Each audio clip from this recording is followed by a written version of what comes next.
2 రాజులు 25 నేను నిన్ను బాగు చేసేదను అంటున్నాడు ప్రభు. హిజ్కియా రాజుకి శ్రమ ఏర్పడింది. మరణకరమైన రోగం ఆయనకు వచ్చింది. ఈ రోగాన్ని జయించలేని ఆయనకు అర్థం అయిపోయింది. మరణకరమైన వ్యాధి. హిజ్కియా రాజుకి ఏర్పడిన ఈ రోగము, బలహీనత అతను చాలా కృంగదీసింది. ఒక గోడ వైపు తిరిగి చేతులు ప్రభు వైపెత్తి దేవుని సన్నిధిలో కన్నీళ్లు విడిచి ప్రార్థన చేస్తాడంటే అతనికి ఒక నమ్మకం ఉంది. భూమి మీద ఉన్న వైద్యులు ఎవ్వరూ బాగు చేయలేకపోతే పరమ వైద్యుడు బాగు చేయగలడు. ఆ పరమ వైద్యుడు ఎవరు? JESUS, Jesus. ఆయన బాగు చేయగలడు. నజరేయుడైన యేసు నన్ను బాగు చేయమని మనం ప్రార్థిస్తాం. ఆ రోజుల్లో యెహోవా నన్ను బాగు చేయమని, యెహోవా రాఫా నన్ను బాగు చేయమని ప్రార్థన చేశాడు. హిజ్కియా రాజు కన్నీళ్లతో ప్రార్థన చేస్తుండగా దేవుని వాక్కు పొందుకున్న ప్రవక్త పరుగున హిజ్కియా రాజు ఎదుకు వస్తాడు. రాజా, మీ కన్నీళ్లను దేవుడు చూశాడు, మీ ప్రార్థన ఆయన అంగీకరించాడు, ఆయన మిమ్మల్ని బాగు చేస్తానన్నాడు. సో బాగు చేస్తాను అనే దాని ముందు 2 విషయాలు చెప్పాడు. కన్నీళ్లు చూశాను, ప్రార్థన విన్నాను, 3వదిగా బాగు చేస్తాన్నాడు.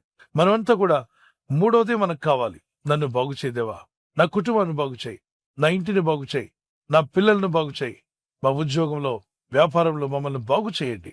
దేవుడు నన్ను బాగు చేయాలని కోరుచున్నారా? మంచిదే, దేవుడు కూడా అదే కోరుచున్నాడు. అయితే బాగు చేస్తాను అని దేవుడు ఎప్పుడన్నాడు తెలుసా? కన్నీటి ప్రార్థన విన్నాక.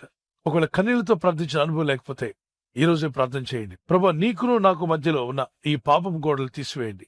తెలుసో తెలియక చేసిన ప్రతి అతిక్రమాన్ని క్షమించండి. నీ పరిశుద్ధ రక్తంలో నన్ను కడిగి శుద్ధీకరించండి. నా పాపాలు మన్నించు, నా హృదయంలోకి రమ్ము అని మనం ఎప్పుడైతే పశ్చాత్తాపడి ప్రార్థన చేస్తామో మన కన్నీటిని చూసిన దేవుడు మన ప్రార్థన అంగీకరిస్తాడు. మన ప్రార్థన అంగీకరించిన దేవుడు మనలను బాగు చేస్తానని వాగ్దానం చేశాడు. ఆయన మిమ్మల్ని బాగు చేసే దేవుడు. ఖచ్చితంగా దేవుడు మిమ్మల్ని, మీ కుటుంబాలను బాగు చేయబోతున్నాడు. కనుకనే ఈ వాగ్దానం పట్టుకొని ప్రార్థన చేయండి. దేవుని దగ్గర మొరపెట్టండి. మీ జీవితాన్ని కూడా ఆయన బాగు చేయడానికి సిద్ధంగా ఉన్నాడు. బాగుపడినప్పుడు మనం ఏం చేయాలి చెప్పండి? ఆయన్ని స్తుతించాలి, ఆయన్ని గనపరచాలి, ఆయనకి సాక్షులుగా జీవించాలి. సో మీరు సిద్ధమేనా? ప్రభు మిమ్మల్ని బాగు చేస్తే సాక్ష్యం చెప్పడానికి రెడీ అయినా? తప్పక ఆయన మిమ్మల్ని బాగు చేయునుగాక. ఆమేన్. ప్రార్థన చేసుకుందాం. పరిశుద్ధమైన మా పరలోక తండ్రి, మీరిచ్చిన ఈ వాగ్దానం బట్టి నేను స్తుతిస్తున్నాను. అవును ప్రభు, హిజ్కియా రాజుకి మరణకరమైన రోగము, ఆపద, కష్టము, బాధ, ఇబ్బంది ఎదురైనప్పుడు తాను మొరపెట్టి ప్రార్థించాడు.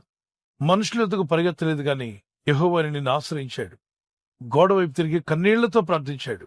మీ ప్రవక్తను పంపే, ఇదిగో నీ కన్నీళ్లు నేను చూసి ఉన్నాను, నీ ప్రార్థన నేను అంగీకరించిన, నేను బాగు చేస్తానని చెప్పి బాగు చేశారు. 15 సంవత్సరాల ఆయుష్ను పెంచారు. ఈరోజు నేను ప్రార్థిస్తున్నాను తండ్రి, నీ ప్రజలు ఎవరైతే ఇబ్బందుల్లో, కష్టాల్లో, బాధల్లో ఉన్నారో వారిని మీరే బాగు చేయమని వేడుకుంటున్నాను. ఈ రాత్రి నెమ్మదితో పండుకొని సురక్షితంగా కాపాడబడినట్లుగా నీ అగ్ని కంచి వేసి మమ్మల్ని కాపాడండి. మీ చిత్తములో కొనసాగే కృప అందరికీ దయచేయమని యేసుక్రీస్తు ప్రశస్త నామములో మీరందరికీ చక్కని నిద్ర దయచేసి తెల్లవారు లేచి కృపను మాకిమ్మని క్రీస్తు నామములో అడిగి వేడుకుంటున్నామా పరలోక తండ్రి. ఆమేన్, ఆమేన్. ఈ వాగ్దానాన్ని మీతోనే ఉంచుకోకుండా లైక్ చేయండి, షేర్ చేయండి.